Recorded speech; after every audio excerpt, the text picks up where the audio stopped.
কী syllabus রয়েছে সেটা নিয়ে আমাদের প্রশ্ন থাকে, তো সেইটা সম্পর্কে আজ আমরা আজকের এই ভিডিওতে আলোচনা করব এবং কতগুলো পেপার তোমাদের করতে হবে, কত মার্কসের, কখন কি এক্সাম হতে পারে, সেই সব কিছু বিষয় আজকের এই ভিডিওতে আমরা আলোচনা করব। তাই জন্য শেষ পর্যন্ত কিন্তু তোমরা অবশ্যই দেখতে থাকো।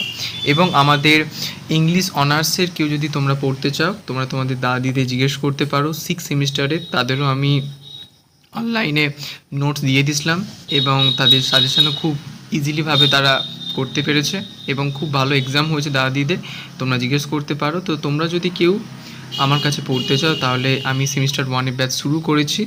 তো নিচে দেখো এখানে একটা নাম্বার দেওয়া আছে, ওই নাম্বারে কন্ট্যাক্ট করতে পারো, ঠিক আছে।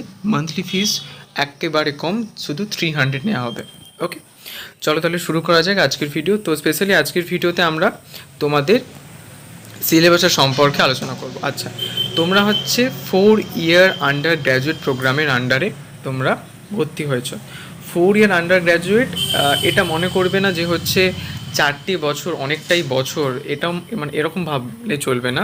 4টি বছর করার কারণ হচ্ছে তোমাদের অনেকটা সুবিধা দেওয়া হয়েছে, অনেক কিছু তোমরা দেখবে অ্যাডভান্টেজ পাবে।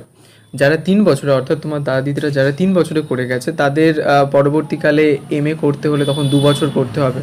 আর তোমরা পরবর্তীকালে এই যখন তোমাদের সিলেবাসটা রয়েছে, সিলেবাসের মধ্যে অনেক কিছু পরিবর্তন রয়েছে এবং যেই পরিবর্তনগুলো তোমাকে আরও অনেক স্কিল ডেভেলপমেন্টের ক্ষেত্রে, আরও অনেক বিভিন্ন ক্ষেত্রে তোমায় সহায়তা করবে। ওকে, তো ফার্স্ট অফ অল এই 4 ইয়ার আন্ডার গ্র্যাজুয়েট প্রোগ্রামের মধ্যে তোমাদের প্রথমে আমি বলে দিই, ফার্স্ট সেমিস্টার এবং সেকেন্ড সেমিস্টারে তোমাদের সিলেবাস খুবই কম রয়েছে, একেবারে কম সিলেবাস। কিন্তু থার্ড ফোর্থ সেমিস্টার থেকে তোমাদের আস্তে আস্তে একটু একটু, তো আমি বলবো না যে খুব বিশাল বড় সিলেবাসের পরিবর্তন হচ্ছে বা খুব বিশাল বড় সিলেবাস তোমার সামনে দেওয়া হচ্ছে, তা কিন্তু নয়। খুব আস্তে আস্তে একদম ইজিলিভাবে তুমি যদি একটু মন দিয়ে পড়ো এবং যেমনভাবে আমি বলবো তেমন যদি একটু পড়তে থাকো, তাহলে অনেকটা ইজি হবে তোমার সিলেবাসটা কমপ্লিট করতে এবং খুব তাড়াতাড়ি তুমি তোমার অ্যান্সারও লিখতে পারবে। এবং আমি বলে দেবো কেমন করে পড়লে তোমরা খুব তাড়াতাড়ি সিলেবাস কমপ্লিট করতে পারবে এবং তোমাদের খুব তাড়াতাড়ি তোমরা পরীক্ষায় যখন পরীক্ষা দিতে হবে, তো প্রথমের দিকে ভয় লাগে স্বাভাবিকভাবে, কারণ আন্ডার গ্র্যাজুয়েট মানে চলাকালীন এটা যেহেতু তোমাদের ফার্স্ট পরীক্ষা হতে চলেছে, তো সেক্ষেত্রে একটা ভয় থাকে। তো সেই ভয়ের দরকার নেই, তোমরা আমাদের অনলাইন ব্যাচে জয়েন করতে পারো, সেখানে আমরা মক টেস্টও নেবো প্রতি মাসে। তো সেখানে গিয়ে তুমি তোমার ভয়টা কাটাতে পারবে, ঠিক আছে। এবং কার যদি আরও কোনো ডাউট থাকে অবশ্যই এই নিচের নাম্বারে কন্ট্যাক্ট করতে পারো, ঠিক আছে। ওকে, সো ফার্স্ট অফ অল 4 ইয়ারের এই প্রোগ্রামে দেখতে গেলে তোমাদের সেমিস্টার 1, তাহলে 4 ইয়ারের, তাহলে প্রত্যেক বছর 2টো করে সেমিস্টার তোমাদের থাকবে, তাহলে 4টে বছর টোটাল 8খানা সেমিস্টার তোমাদের দিতে হবে। এবং যেটা খুব ইজি, খুব কঠিন নয়, ইজি যদি তুমি একটু ভালোবেসে পড়ো। আরেকটা যেটা আমি কথা বলবো সেটা হচ্ছে তোমরা ক্লাস 11, 12 পর্যন্ত যা ইংলিশ পড়ে এসেছো, অবশ্যই ইংলিশ লিটারেচার সম্পর্কে কিছুটা হলেও তোমরা জেনেছো এবং তোমরা ইংলিশ লিটারেচার যখন অনার্স করবে তখন তোমরা দেখতে পাবে যে এই ইংলিশ লিটারেচারের জগতে কতটা গুরুত্বপূর্ণ তোমার লাইফে এবং তোমার লাইফকে কেমনভাবে চেঞ্জ করবে তুমি আস্তে আস্তে বুঝতে পারবে। যখন লাস্ট সেমিস্টার তোমার যখন চলবে তখন আমি তোমাদের জিজ্ঞেস করবো, তোমাদের দাদাদেরও জিজ্ঞেস করেছিলাম, তোমার দাদাদের পরীক্ষা হয়ে গেছে, তো আমি তোমাদেরকেও জিজ্ঞেস করবো যে কেমন তোমার এক্সপিরিয়েন্স এই জার্নিটা হলো 4 বছরে। এবং তুমি তখন দেখতে পাবে যে কেমন করে তুমি তোমার নিজের থিঙ্কিং, অ্যাটিটিউড, নিজের পার্সপেক্টিভ, কেমন পার্সোনালিটি কেমন করে তুমি চেঞ্জ করতে পারো, সেগুলো সব তুমি আস্তে আস্তে শিখবে ইংলিশ লিটারেচার পড়ার মধ্যে দিয়ে। প্রথমের দিকে মনে হবে অড লাগবে, কিন্তু আলটিমেটলি যদি একটু ভালোবেসে পড়ো তাহলে খুব ভালো লাগবে।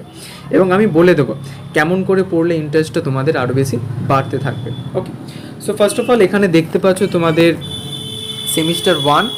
সেমিস্টার 1-এ যদি তোমরা দেখো, সেমিস্টার 1-এর টোটাল তোমাদের মানে মেইন পেপার রয়েছে মেজর 1 একটা, মেজর 1 একটা, তারপরে ACC 2, AEC 3 এবং MDC 4, VAC 5 আর মাইনর হচ্ছে 6। তো তোমরা দেখবে যখন ভর্তি হওয়ার সময় তোমাদের মাইনর পেপার চুজ করতে হয়েছে, যেটা তোমাদের পাসের অ্যাকচুয়ালি পেপার রাখতে হয়। তো আগে ওটা পাস সাবজেক্ট বলে মনে করা হতো, তো এখন এটাকে মাইনর বলা হচ্ছে। তো মেজর মানে হচ্ছে তোমার যেটা মেইন সাবজেক্ট, অর্থাৎ যেটার উপর তুমি অ্যাকচুয়ালি অনার্স করছো, সেটা হচ্ছে মেজর পেপার, ঠিক আছে। তো মেজর 1, আর এখানে কোর্স কোডটার নাম লেখা আছে দেখো, ENGHMJ 101। ওকে, আর এই পেপারে তোমাদের কি পড়তে হবে? হিস্ট্রি অফ ইংলিশ লিটারেচার পড়তে হবে অ্যান্ড ইংলিশ ল্যাঙ্গুয়েজ পড়তে হবে। যে স্বাভাবিকভাবে দেখো তোমরা যখন আমরা কোনোদিনও কিন্তু প্রশ্ন করেছি যে আচ্ছা স্যার ইংলিশ লিটারেচার বা ইংলিশ ল্যাঙ্গুয়েজের অরিজিন বা উৎপত্তি কীভাবে হলো, কেনই আমরা ইংলিশ ল্যাঙ্গুয়েজ পড়ছি, কেন আমরা ইংলিশ লিটারেচার পড়ছি। তো পরবর্তীকালে আমরা যখন আস্তে আস্তে লাইভ ক্লাস করব, তোমাদের লাইভ ক্লাস স্পেশালি আমি তোমাদের এইসিজি পোর্শনটা রয়েছে কমিউনিকেটিভ ইংলিশ, ওটা একদম ফ্রিতে তোমাদের পড়াবো, লাইভে চেষ্টা করছি সেটা নিয়ে। তো তোমরা যখন মানে হিস্ট্রি অফ ইংলিশ লিটারেচার নিয়ে যখন পড়বে তখন বুঝতে পারবে যে আচ্ছা এইভাবে আমাদের ল্যাঙ্গুয়েজের বা লিটারেচারের পরিবর্তন হয়েছে। এবং খুব ইন্টারেস্টিং একটা বিষয়, ভালো লাগবে, কারণ তোমার যখন এজগুলো পড়বে না বা যখন পিরিয়ডগুলো পড়বে তখন যে পিরিয়ডের মধ্যে যে চেঞ্জেসগুলো হচ্ছে, যে একটা পিরিয়ডে রাইটাররা কেমন করে একটা পিরিয়ড বা এজের সমকালীন যে রাইটিং প্রসেস সেটাকে কেমন করে চেঞ্জ করছেন সেগুলো দেখতে পাবেন, দারুণ, খুব মজা লাগবে পড়তে। অ্যান্ড ইংলিশ ল্যাঙ্গুয়েজ তোমাদের রয়েছে। তো মেজর 1-এ এই টাইটেল আমাদের রয়েছে history of English literature and English language. Okay, এবার হচ্ছে ক্রেডিট স্কোর হচ্ছে 4 দেওয়া হচ্ছে, আর তারপরে তোমার LTP 310। আচ্ছা, তারপরে এবার মার্কস ডিভিশনটা একটু বলি, এটা একটু বলার বিষয় আছে। মার্কস ডিভিশনটা বলতে তোমাদের দেখো প্রথমে CA লেখা আছে। CA মানে হচ্ছে ক্লাস অ্যাসেসমেন্ট। ওকে, ক্লাস অ্যাসেসমেন্ট মানে তোমাদের হচ্ছে তোমাদের কলেজে দেখবে এক্সাম নেওয়া হবে 15 নাম্বারের, তো সেটাতে শর্ট কোয়েশনে থাকে, অনেক ক্ষেত্রে লং কোয়েশনও দেওয়া হয়, তো সেটা 15 নম্বর থাকবে।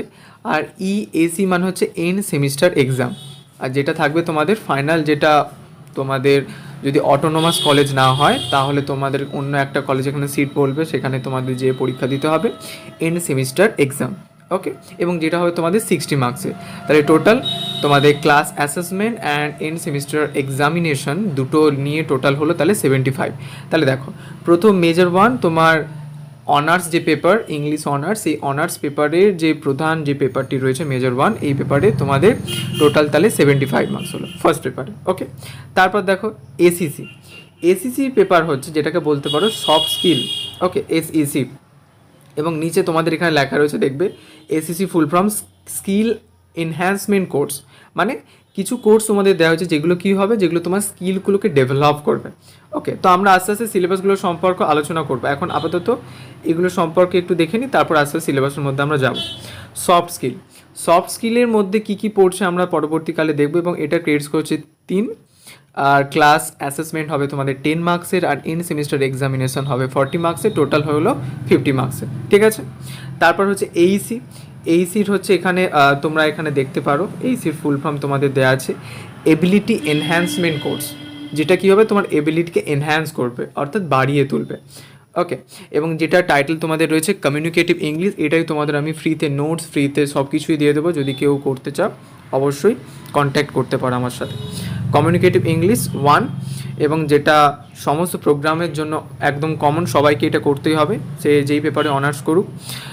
তো ক্লাস অ্যাসাইনমেন্ট তোমাদের 10 মার্কসের হবে, এবং এন্ড সেমিস্টার এক্সামিনেশন 40 মার্কসের, আর টোটাল হয়ে গেল 50 মার্কস। ওকে, তারপরে রয়েছে তোমাদের দেখো এমডিসির ফুল ফর্ম এখানে তোমাদের রয়েছে দেখো মাল্টি ডিসিপ্লিনারি কোর্স, মানে যেটা কী হবে তোমার মধ্যে এক প্রকার বিভিন্ন কিছু পার্সপেক্টিভ তোমার মধ্যে চিন্তাভাবনা নিয়ে আসা হবে।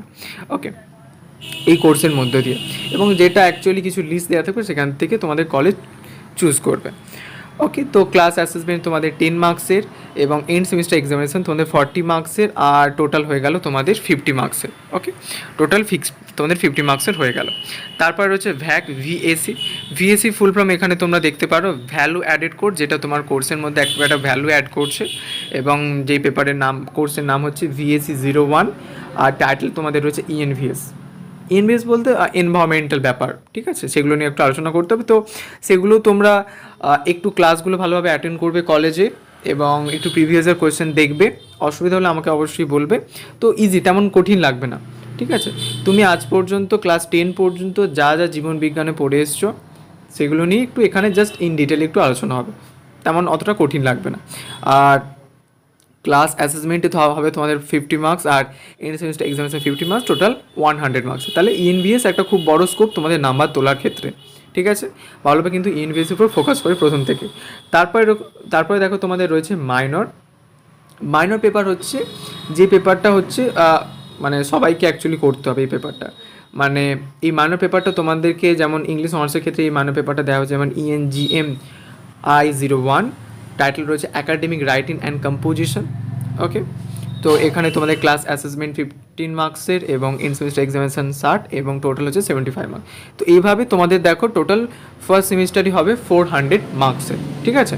এবার দেখো, এবার এই যে সিলেবাসটা তোমরা দেখলে এবং এই সিলেবাস নিয়ে যদি কারো কোথাও কোনো ডাউট থাকে অবশ্যই কমেন্টে জানাতে পারো সেটা, ঠিক আছে। এবার আস্তে আস্তে তোমার মেজর পেপারের মধ্যে কী কী রয়েছে একটু দেখা যাক। আচ্ছা দেখো, প্রথমেই তাহলে রয়েছে তোমাদের মেজর, যেটাকে বলতে পারো MJ।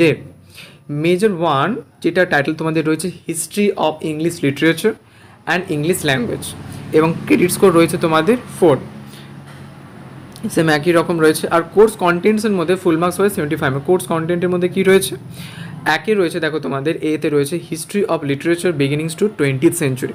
আমি তোমাদের বলে দেবো কীভাবে সেঞ্চুরি করতে হয়, কীভাবে সেঞ্চুরিকে গণনা করতে হয়, কীভাবে জানতে হয়, খুব মজা লাগবে যখন আমরা পড়বো।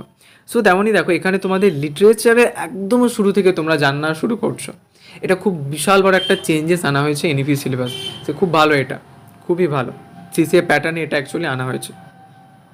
তো এখানে দেখো তোমাদের 3টে সাবডিভিশন করা হয়েছে। একে রয়েছে বিগিনিংস টু দ্য কমনওয়েলথ, কমনওয়েলথের সূত্রপাত। 2, the restoration of the restoration to the রোম্যান্টিক্স, এবং 3 রয়েছে the Victorian period to the 1950s। দারুণ এই টপিকগুলো লাগবে যখন পড়বে, মানে দারুণ গল্পের মতো মনে হবে এবং সত্যি তুমি জিনিসগুলোকে রিলেট করতে পারবে। মানে আমি যখন তোমাদেরকে বলে দেবো যে এই এজে এই হয়েছিল, যার জন্য রাইটিংয়ের জীবন বা রাইটিংয়ের প্রসেসে যদি একটা রাইটিংকে তুমি যদি একটা সমুদ্রের ওয়েভ মনে করো, সেই ওয়েভের মধ্যে একটা পরিবর্তন দেখা গেছিলো এই এজে, মানে এই এজের অ্যাকচুয়ালি কিছু ঘটনা ঘটার ফলে। তো এইভাবে তুমি যখন জিনিসগুলো রিলেট করবে না, তখন বুঝতে পারবে হ্যাঁ স্যার ঠিকই বলেছিলেন যে এই রাইটিংয়ের মধ্যে এরকম কোয়ালিটির আমরা দেখতে পাচ্ছি। তো খুব ভালো লাগবে, মজার মতো করে পড়বে। ইংলিশ লিটারেচার শুরু করেছো, খুব ভালোবেসে পড়বে অবশ্যই, কোনো দিনও প্রেশার নেবেন না, একদমই নেবেন। ওকে, এবং কার যদি কোথাও কোনো টপিক বুঝতে অসুবিধা হয় অবশ্যই কমেন্টে জানাবে, আমি অবশ্যই ভিডিও বানানোর চেষ্টা করব। তারপর দেখো বিতে রয়েছে হিস্ট্রি অফ ইংলিশ ল্যাঙ্গুয়েজ, এবং এখানে কিছু ল্যাঙ্গুয়েজ সম্পর্কে আমাদেরকে হিস্ট্রি জানতে হবে, যেমন ইংলিশ ল্যাঙ্গুয়েজ স্পেশালি, যেমন ইনফ্লুয়েন্সেস যেমন গ্রিক, ল্যাটিন, স্ক্যান্ডিনেভিয়ান এবং ফ্রেঞ্চ।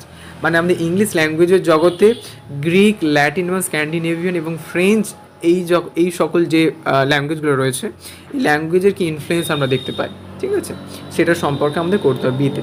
সি রয়েছে Chaucer the wife of Bath prologue, যে ওয়াইফ অফ বাথ প্রলগের যে একটা মানে চসারের যে এটা রয়েছে রাইটিংটা, সেটা সম্পর্কে করতে the wife's of Bath prologue. এটাও খুব ভালো, মজার মতো করে পড়বে, যখন আমরা পরবর্তীকালে যখন অনলাইনে পড়বো তখন আমরা এটা দেখবো আলোচনা করে, ঠিক আছে। এবং চিন্তা করার দরকার নেই, তোমরা ভালোভাবে পড়তে থাকো। যেই অ্যাকচুয়ালি নিজে যদি নোটস বানাতে পারো খুব ভালো, কিন্তু অবশ্যই প্রথমে যেহেতু তোমরা শুরু করতো, নোটস যদিও বা বানা তাহলে সেটা একবার কাউকে দেখিয়ে নেবে, যে তোমার যিনি টিউটর থাকবেন ওনাকে দেখিয়ে নেবেন, দেখিয়ে নেওয়ার পর তারপরে উনি কিছু পরিবর্তন থাকলে উনি বলবেন, তো সেক্ষেত্রে তাহলে আস্তে আস্তে জিনিসগুলোকে তুমি ঠিক করতে পারবে, ঠিক আছে। আর এরকম কোনো দিনও মনে করবে না যে হচ্ছে আমার দ্বারা এটা সম্ভব না, আমি এটা পারবো না, কি কঠিন লাগছে, একদম মনে করবে না। সবসময় নিজের মধ্যে বিশ্বাস রাখবে, বিলিভ ইন ইয়োর সেলফ।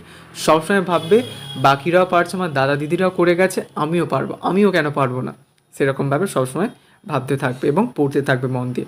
আর একটা কথা, ইংলিশ লিটারেচার যেহেতু পড়ছো, তো অবশ্যই প্রত্যেক দিনের পড়া প্রতিদিন অবশ্যই করতে থাকবে, তাহলে কিন্তু দেখবে পরীক্ষার আগে একদমই অসুবিধা হবে না তোমার, ঠিক আছে। ওকে, এরপর এখানে কিছু সাজেস্টেড রিডিংস আমাদের দেওয়া হয়েছে। আচ্ছা, তার MJ2টা ওটা তো তোমাদের সেমিস্টার 2তে রয়েছে, সেটা নিয়ে এখন আলোচনা করছি না। আচ্ছা, মাইনর পেপারে দেখো এখানে তোমাদের রয়েছে M1 academic writing and composition, full marks 75 marks এবং ক্রেডিট স্কোর 4 রয়েছে। আচ্ছা, এখানে কিছু ব্যাপারটা যেটা বলা সেটা হচ্ছে যে তোমাদেরকে কিছু কোর্স কন্টেন্টসের মধ্যে যেমন রয়েছে introduction to the writing process and conventions of academic writing, distinction between academic and non academic writing, brainstorming and outlining, gathering information, sorting the material, study skills including note making, note taking, etc., writing in one's own words, summarizing and paraphrasing, writing paragraphs, types of paragraphs, তারপরে রয়েছে তোমাদের structuring and argument, introduction, interjection and conclusion, তারপর হচ্ছে remedial grammar, the basic sentence, verbs, nouns, ending sentence, delayed subjects, short sentences, long and winding sentences, এবং last তোমাদের রয়েছে citing resources, editing book and media review. দেখো, এটা সবসময় মনের মধ্যে এরকম একটা চিন্তা রাখবে যে আমরা কোনো একটা কিছু পড়ছি নতুন কিছু জানার জন্য, মানে এরকম সবসময় ভাববে যে বাহ, এইটা তো নতুন জিনিস শিখতে পারলাম, এটা নতুন জিনিস জানতে পারলাম, এটা তো আমার জানা ছিল না, এরকমভাবে সবসময় জানার চেষ্টা করবে, কিউরিয়াস হবে সবসময় পড়ার প্রতি, কিউরিয়াসিটি নিজের মধ্যে বাড়িয়ে তুলবে, তাহলে দেখবে পড়া দারুণ হবে। এবং আমি তোমাদেরকে বলে দেবো কীভাবে তোমরা কিউরিয়াস হবে পড়ার প্রতি, কীভাবে কিউরিয়াসিটিকে বাড়িয়ে তুলবে, সেটাও আমি তোমাদের বলে দেবো। ওকে, তারপরে দেখো তোমাদের রয়েছে যেটা, সেটা হচ্ছে যে এটা মাইনর 2, এটা এখন নয় তোমাদের। তারপরে দেখো সফট স্কিল, যেটা ফুল ফর্ম হচ্ছে স্কিল এনহ্যান্সমেন্ট কোর্স, মানে যেই কোর্সটার মধ্যে তোমরা স্কিলগুলোকে তুমি এনহ্যান্স করবে, বাড়িয়ে তুলবে। ওকে, সফট স্কিলের মধ্যে যেমন কোর্স আউটলাইনের মধ্যে যেমন ইন্ট্রোডাকশনের মধ্যে what are soft skill, soft skill কি, একদম বেসিক কিছু মুখস্থ করতে হবে না, কিছু কিছু জিনিস মুখস্থ করবে, সেগুলোই পরীক্ষায় আসবে, সেগুলোই ভালোভাবে লিখবে আর নিজের মতো করে লিখবে, তাহলে আরও ভালো নাম্বার পাবে। ঠিক আছে, তো তারপর হচ্ছে need for soft skills versus hard skills to master. তারপরে personality development, what is personality, types of personality, elements of personality development, positive thinking. তারপরে কিছু জোহারিজ উইন্ডো কমিউনিকেশন স্কিল। তারপরে ইন্টারপার্সোনাল রিলেশনশিপ, ইমোশনাল ইন্টেলিজেন্স, তো বাকিগুলো তোমরা একটু দেখে নেবে। তারপর লিডারশিপ অ্যান্ড টিম বিল্ডিং, তারপরে team building, managing stress, problem solve, এই সকল জিনিসগুলো তোমাদের একটু করতে হবে। তো মনে করো না যে সিলেবাস খুব বড়, সিলেবাস খুবই ছোট, কিন্তু ব্যাপারটা হচ্ছে একটু ভালোবেসে পড়বে। ঠিক আছে, ওকে, নেক্সট তারপরে দেখো তোমাদের রয়েছে যেটা, নেক্সট তোমাদের রয়েছে, ওকে, তো আর পেপার আর এখানে পেপারগুলো সম্পর্কে আর তেমন আইডিয়া ইএনভি এর সম্পর্কে এখানে তেমন দেওয়া নেই। তো এইগুলো তোমরা পরবর্তীকালে কলেজে গেলে তোমাদের স্যার দেখবে, বলে দেবেন, সেগুলো একটু ভালোভাবে দেখে নিও। ঠিক আছে, তো স্পেশালি আমার কাছে যদি অনলাইনে তোমরা কেউ পড়তে চাও, তো স্পেশালি আমরা তোমার মাইনর পেপার এবং মেজর দুটো পেপারই আমরা দেখবো একসাথে, এবং তার সাথে এসিসি ব্যাপারটাও দেখবো, আর এইসিটা তো হচ্ছে আমি অনলাইনে ফ্রিতে পড়াবো, সেটা একটু ভালোভাবে দেখে নেবে। আর ইএনভিএস ওটা একটু ভালোভাবে তোমরা কলেজে যাও, তাহলে সেই ক্ষেত্রে, এবং নতুন কলেজ, ভালোভাবে স্যার ম্যামেদের কথা শুনবে, মন দিয়ে পড়বে, ভালোবেসে পড়বে, এবং সত্যি ইংলিশ লিটারেচারকে ভালোবাসে শিখবে, দেখবে অনেক কিছু জিনিস তুমি জানতে পারবে, অনেক কিছু জিনিস শিখতে পারবে, নিজেকে একটা আলাদা মানুষ তুমি তৈরি করতে পারবে এই ইংলিশ লিটারেচার পড়ার মধ্যে দিয়ে। ওকে, তো এই ছিল আমাদের আজকের ভিডিও। তো তোমরা যদি কেউ পড়তে চাও, তাহলে এখানে দেখো নিচে নাম্বার দেয়, সেখানে কন্ট্যাক্ট করতে পারো। থ্যাংক ইউ সো মাচ সবাইকে, সাবধানে থেকো এবং সুস্থ থেকো। Thank you so much.